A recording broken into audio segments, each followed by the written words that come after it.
Ana Valeria y a Valeria Jauregui le damos la más grata bienvenida. Pues cuando gusten, ustedes tienen, vamos a apretar un poco el tiempo, 25 minutos para su presentación y luego vamos a tener otra intervención, después de ella una ronda de preguntas.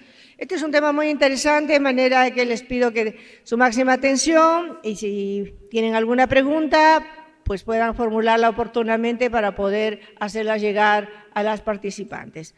Muy bien, adelante, por favor. Muchas gracias, Ana Cecilia.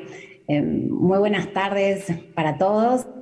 Un agradecimiento enorme por la invitación a participar, incluso por vía virtual. Teníamos planificado ir, es la segunda vez que no logramos hacerlo por distintos empeños familiares y laborales, pero el año que viene la tercera es la vencida. Así que muchísimas gracias, es un honor poder participar en el Congreso.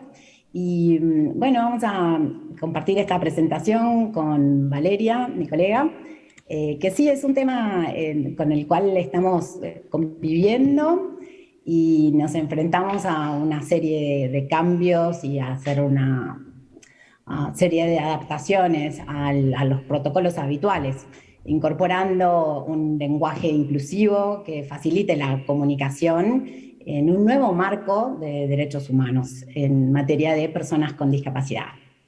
Entonces, con vamos pasando. Ahí está.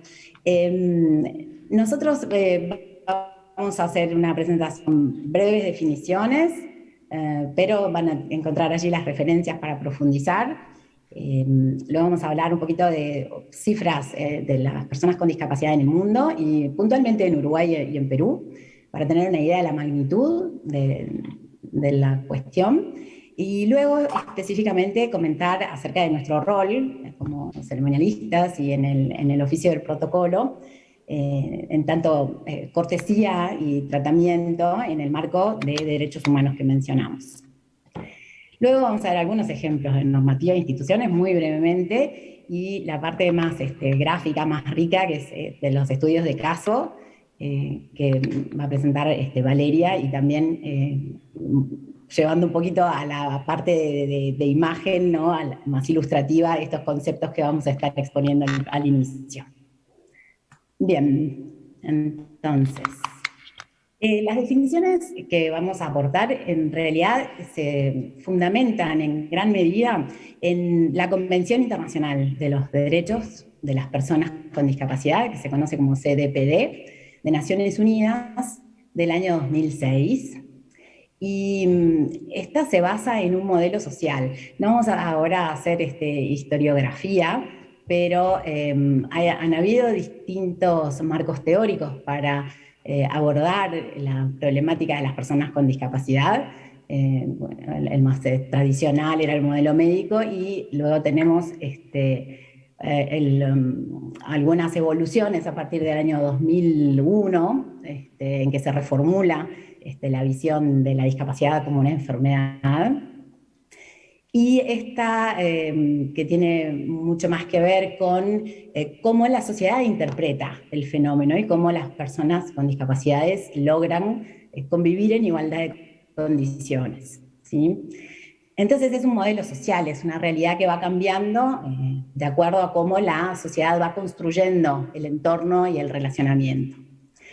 Los principios básicos de la Convención son la inclusión, que es distinta a la integración, que es un concepto que se venía manejando anteriormente, que hacía que las personas con discapacidad salieran de sus casas, que pudieran tener una vida relativamente activa, porque hay tantas limitaciones en materia de urbanismo, por ejemplo, y de accesibilidad, que muchas veces eran realmente confinadas y no podían participar de la vida social, cultural, deportiva, ¿verdad?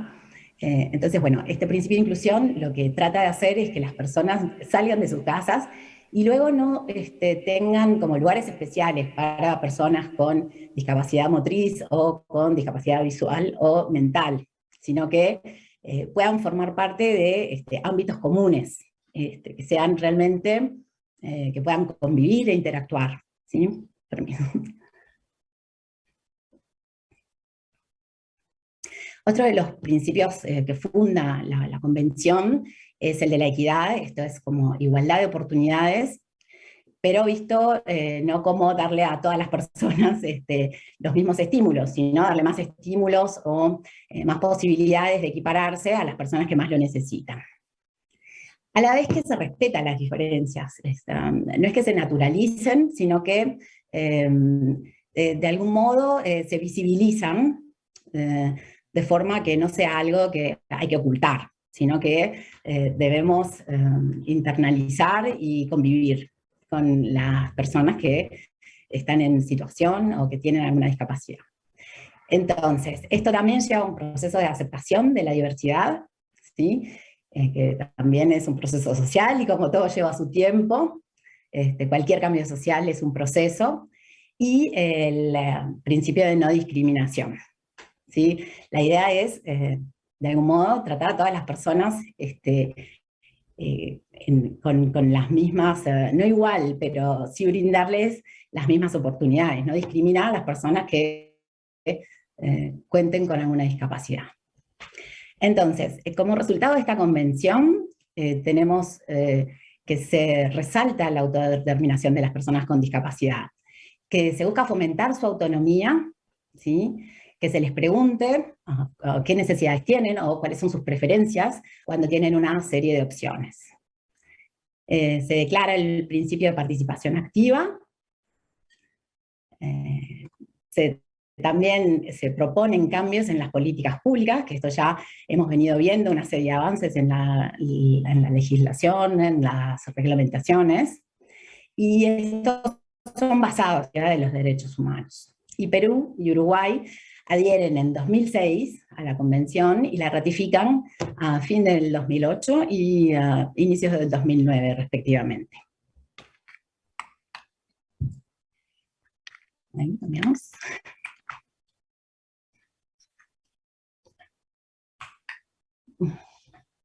Flechita. Se me quedó congelada. Bueno, ahí empezamos con una parte que es un poco técnica, que es la de las definiciones, en particular la definición de discapacidad, que es un concepto que se viene transformando. Como decíamos, al principio era bastante estático y se focalizaba en cuál era la discapacidad concreta, mientras que hoy el abordaje tiene mucho más que ver con una noción relacional, ¿sí? La discapacidad no es algo inherente, digamos, y que corresponda solamente a la persona, sino que tiene que ver con el espacio que la rodea, con cómo esa persona puede participar equitativamente en las actividades de la sociedad, ¿sí? Y acá tenemos otro concepto que vamos a mencionar más adelante, que es el de las barreras. Entonces, las personas con discapacidad pueden llevar una vida perfectamente normal cuando eliminamos las barreras de actitud, que son estas sociales, que muchas veces no fomentan que las personas se trasladen o que asistan a lugares públicos o a lugares con otras personas.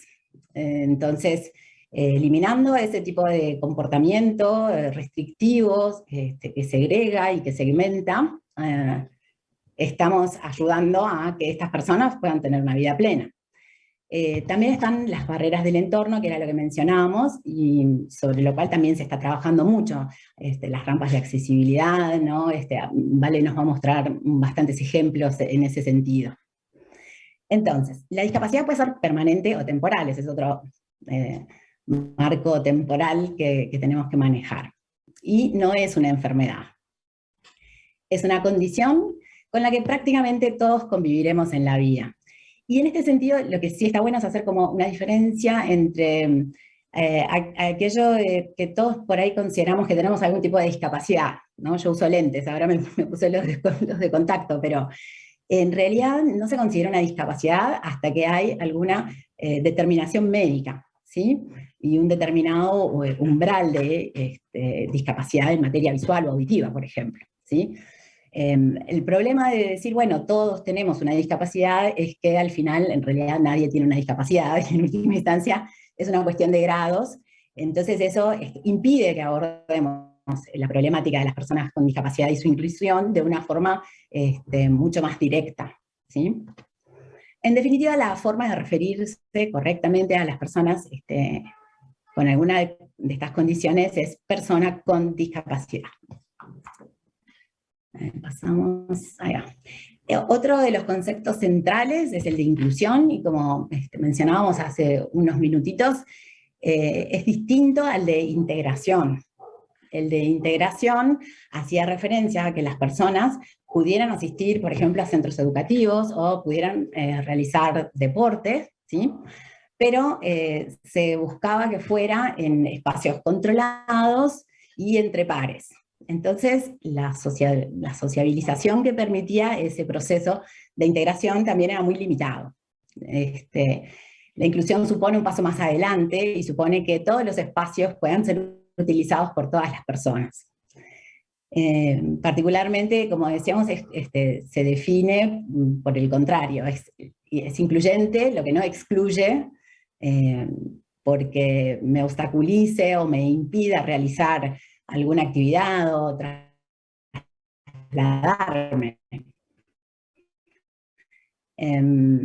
Y esto también garantizar el derecho de todas las personas a ejercer sus derechos y libertades fundamentales, ¿no? En el ámbito político, económico, social, cultural, civil o de otro tipo.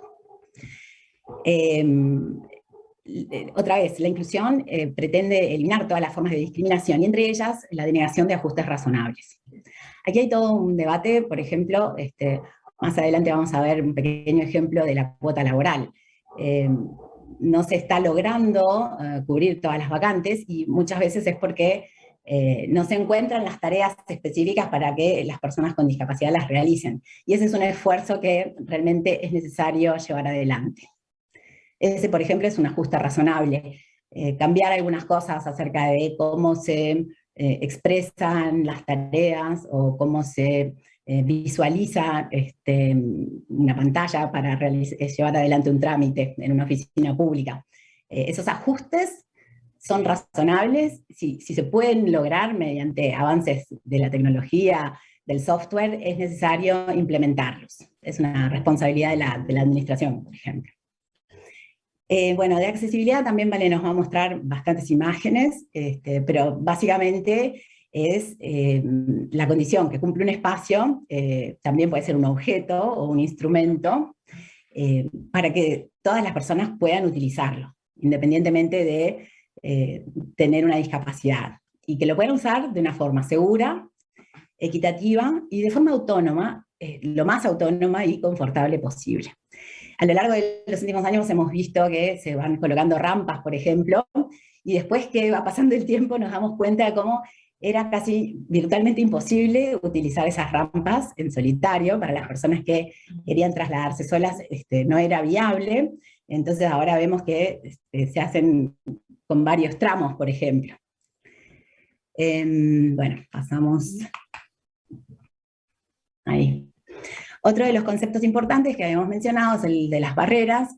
Hay muchas tipologías o clasificaciones de los tipos de obstáculos para la participación de las personas con alguna discapacidad. Y básicamente acá menciono dos. Una pasa por las urbanísticas, esto es la forma en que está construida la ciudad, ciudades que no estaban pensadas para la inclusión de las personas con discapacidades.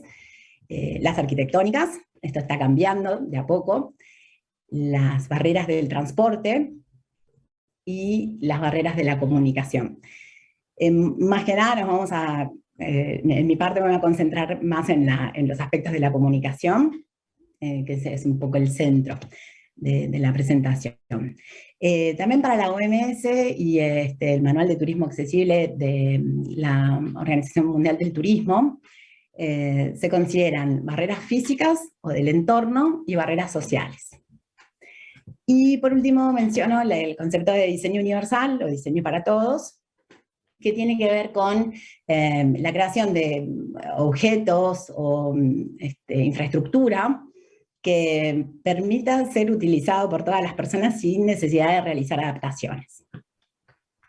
que haya necesidad de un diseño especializado. Ahí va. Bueno, entonces, ¿quiénes son las personas con discapacidad?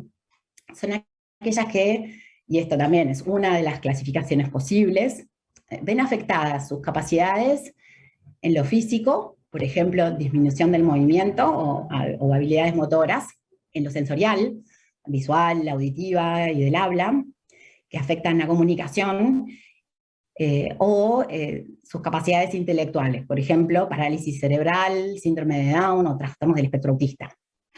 También las personas que sufren enfermedades físicas, biológicas más bien, o mentales. Son consideradas personas con discapacidad, que recordemos puede ser permanente o temporal. Este es un dato bastante impactante. Según la Organización Mundial de la Salud, en un estudio de 2011, hay cerca de 1.000 millones de personas, esto es una de cada 6 personas en el planeta, más o menos el 15% de la población mundial en condición de, con alguna discapacidad. Parte del desafío y de la premura para poder incorporar buenas prácticas en la materia, es que se estima que este porcentaje se eleve a 22%, o sea, es casi un aumento exponencial, para el año 2050, o sea, solo dentro de 30 años. Y eso es debido al aumento de enfermedades raras, también al aumento de enfermedades crónicas, como la diabetes y la hipertensión, y a que cada vez vivimos más, ¿no? Entonces, lógicamente, con los años vienen varias restricciones que nos pueden llevar a convivir con una discapacidad. Entonces, en el mundo hay 1 de cada 5, redondeando, es una persona con discapacidad. En Uruguay estamos dentro de los números estándar presentados por Naciones Unidas. Tenemos un 15,8% de la población nacional con alguna discapacidad. Lo que está estudiado es que el 72% de esta población tiene una discapacidad leve, 23,3% que es moderada, y un 4% tiene una discapacidad severa. Y lo otro que me parece un dato súper importante es que dentro de la población de 0 a 17 años hay un 5,4% de población con discapacidad, o sea que es un porcentaje importante de la población que además tiene toda una vida por delante. Entonces, enfocándonos en esas personas, se vuelve más importante la adopción de cambios, ¿no?, en nuestras conductas, para aproximarnos a las personas con discapacidad e incluirlas en todas las actividades y para el pleno goce de sus derechos. En Perú, según el perfil sociodemográfico de las personas con discapacidad, acá está abreviado PCD, según el censo de 2017, pero el estudio está publicado en 2019, las personas con discapacidad representan el 10,3% de la población, y de ese porcentaje, las personas de 0 a 17 años constituyen el 14,4%.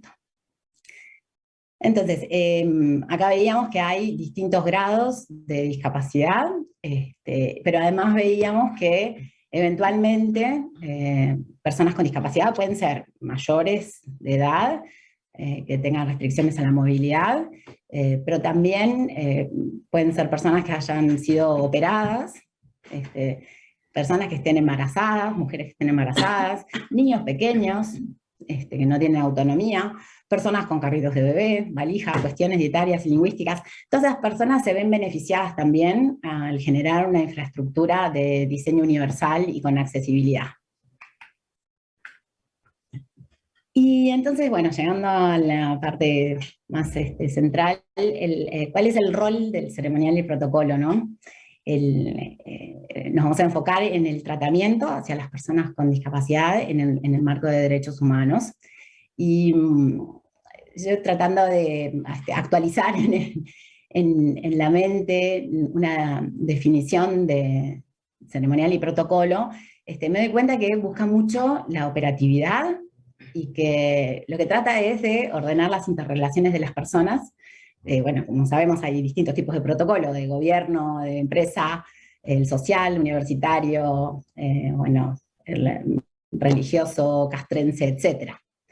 Y que para nuestra tarea siempre estamos dependiendo y utilizando el lenguaje. Y esa es una herramienta que tiene el poder de incluir o excluir, que no es neutra.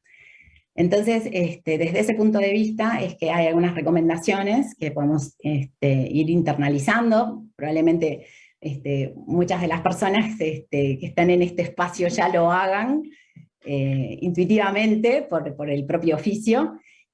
Pero bueno, en principio lo importante al dirigirnos y al entablar relaciones con personas con discapacidad es enfocarse en la persona y no en la discapacidad, ¿no?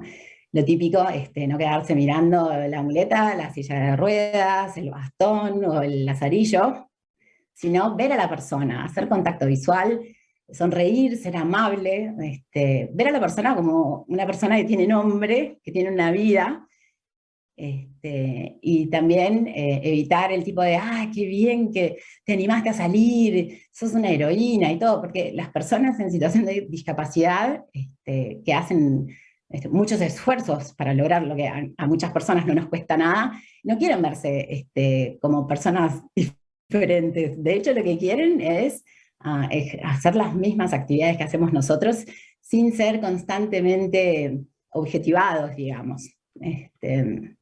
Bueno, también evitar los diminutivos, ¿no? Por ejemplo, el renguito, cieguito, y los eufemismos como habilidades diferentes o capacidades diferentes.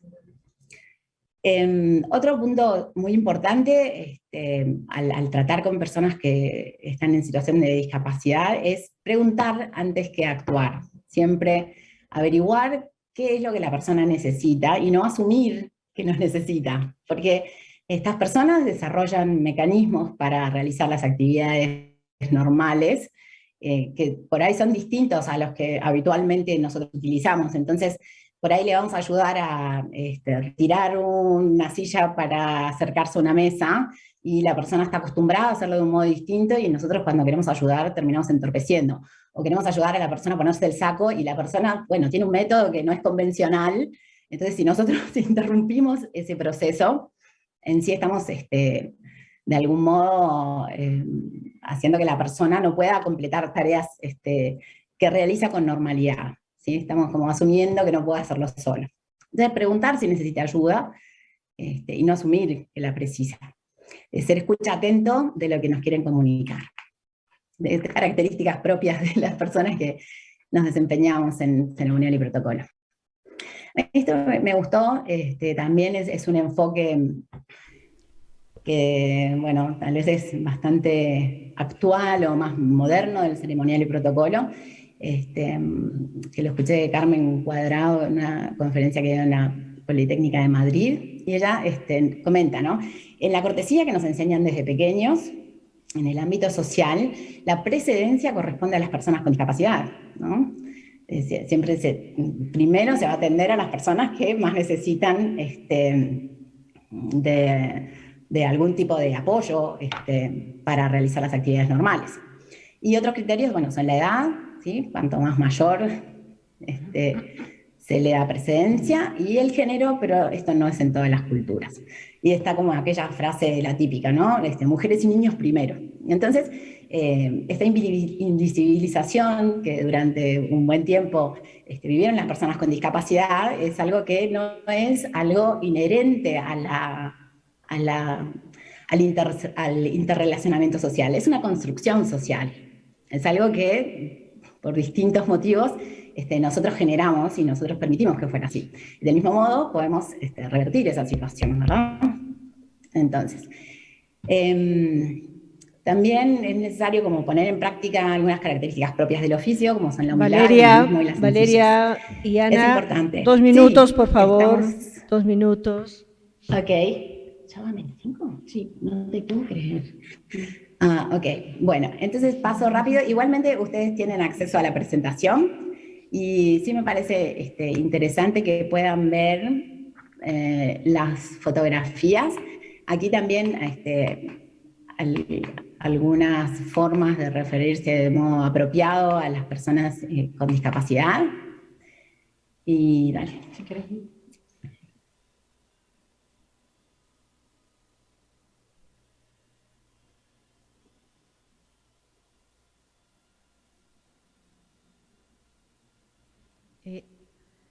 Valeria, no te estamos escuchando.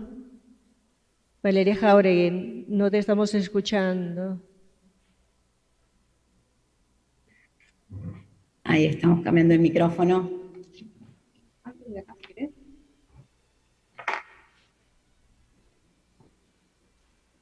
Hola, ¿y ahora me escuchan? Ahora sí. Bueno, buenas noches para todos. Se nos va muy rápido el tiempo. Nosotros sabemos que ustedes estuvieron así todo el día con estas presentaciones tan interesantes. Nosotros ya nos conectamos sobre la última hora de la tarde y bueno, sabemos que han estado departiendo y bueno, compartiendo todos los saberes. ¿Tengo 5 minutos para decir algo o prefieren ir cerrando? ¿Prefieren que deje alguna reflexión o alguna foto de lo que les iba a comentar? Pues depende de ti si quieres acelerar alguna idea, porque hay preguntas que de repente ahí puedan extenderse, no lo sé, pero si tienes algo que decir, Bueno. que quieras precisar ahora, pues creo que 2 minutos, ¿está bien? Bueno, justo acá tengo una lámina que ya que está en pantalla, que nos está hablando que la discapacidad muchísimas veces está dada por uno de los factores que es el ambiente. Entonces, en este factor es el que nosotros podemos actuar como organizadores de eventos, como relacionistas, como protocolistas, ceremonialistas y como comunicadores. Sobre este aspecto, entonces, es que nosotros debemos actuar siempre al amparo de lo que son las normativas. Nosotros en Uruguay tenemos varias y en varios países también, por ejemplo, la normativa que ampara la circulación y el ingreso y el acceso de las personas usuarias de perrovía a todo tipo de espacio, público o privado, sin ningún tipo de restricción. Acá justo en esta diapositiva vamos al ministro de Salud de la República Oriental del Uruguay, el actual ministro de Salud, que está allí con uno de los perros de la Fundación de Perros Guía que existe en Uruguay. Voy a decir todo muy al pasar, pero bueno, estos perros, como ustedes lo ven, acá está en un supermercado comprando alimentos, no hay problema, ellos tienen acceso a todo este tipo de espacios. En este momento, como pueden ver, este perro está en instrucción, no está acompañando a una persona con discapacidad visual, sino que este perro está en entrenamiento y allí tiene también de esa misma manera el acceso a todo tipo de lugares, ya sea de gastronomía. Acá estamos en la puerta de nuestra sede, nuestra casa de estudios en Montevideo, de la Asociación Uruguaya de Ceremonial y Protocolo, con la profesora doctora Cristina Sica y una compañera más del equipo de la Secretaría de AUSIP. Acá estoy yo con uno de los perros que están en socialización, ellos están aprendiendo a comportarse. Esta es la sede del Palacio Legislativo en Montevideo, que bueno, muchos quizás si han venido a Uruguay podrán haber visitado. Este es el equipo de AUSIP que está trabajando en protocolo en la sesión plenaria del Parlamento del Mercosur. Actividades que desarrollamos es, como pueden ver, la sesión plenaria del Parlamento del Mercosur. Así está, bueno, justo mi hija, que es socializadora también de perros guía, con uno de los perros que estaba entrenando. Ellos tienen acceso a todo este tipo de lugares, elecciones. Bueno, después esto tenía que ver con autismo, que Valeria lo mencionó. Acá en Uruguay también está regulado el uso obligatorio para poder atender a una persona que es sorda, para que ella nos pueda hacer lectura de labios y no quedarse sin la información y sin la comunicación. Ahí estamos derribando barreras. Este es un evento en el Palacio Legislativo, Montevideo también, donde pueden ver, se le está entregando un premio a una persona sorda. Y bueno, está su intérprete de lengua de señas, allí sobre el margen izquierdo de la diapositiva, está haciendo posible la comunicación para todos, en igualdad de condiciones. Bueno, el braille, que sabemos que es una manera de también poder comunicar. Voy a pasar estas rápido, porque tienen que ver con la accesibilidad del medio físico. Sabemos todas estas cosas que tenemos que tener previstas, los baños para usuarios de sillas de ruedas. Acá tenemos un usuario de perro guía realizando un paseo, en Punta del Este, que es uno de nuestros principales destinos turísticos. Este tipo de vehículos, que se los recomiendo que siempre debemos tener en cuenta, tener esos tipos de contactos para poder contratarlos. Y bueno, como me pidieron que fuera muy breve, si quieren los dejo por acá. Tenía estos ejemplos para desarrollar, pero bueno, se nos ha ido el tiempo, capaz que nos quedamos con ganas de aprender todos más. Pero bueno, eso es bueno también.